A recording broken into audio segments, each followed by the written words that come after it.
បន្ទាប់ពីរត់គេចខ្លួនជាង24ម៉ោងនៅទីបំផុតជនបង្កក្នុងករណីគ្រោះថ្នាក់ចរាចរណ៍ក្នុងខណ្ឌសែនសុខរាជធានីភ្នំពេញដែលគេស្គាល់អត្តសញ្ញាណថាមានឈ្មោះសាមមេជូបានចូលខ្លួននៅស្នងការនគរបាលរាជធានីភ្នំពេញនាព្រឹកថ្ងៃទី30ខែកក្កដាឆ្នាំ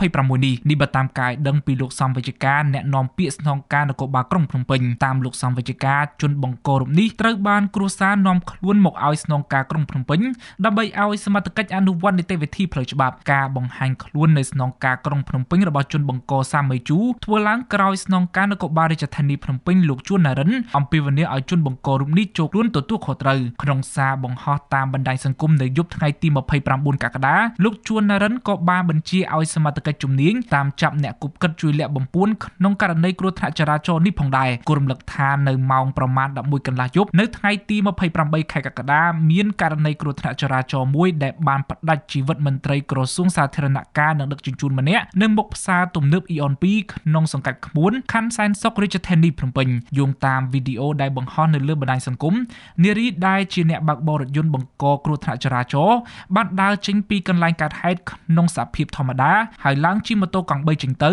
ខណៈដែលជនរងគ្រោះកំពុងដេកស្លាប់នៅលើផ្លូវយ៉ាងអនាធមករណីគ្រោះថ្នាក់ចរាចរណ៍នេះបាននាំឲ្យមហាជនរិះគន់យ៉ាងចាស់ដៃនិងបានចោទសួរពីចំណាត់ការរបស់អាជ្ញាធរការរិះគន់របស់មហាជនមួយចំនួននេះក៏បានភ្ជាប់ទៅនឹងការអះអាងរបស់រដ្ឋមន្ត្រីក្រសួងយុតិធម៌លោកកៅរិទ្ធកាលពីដើមឆ្នាំ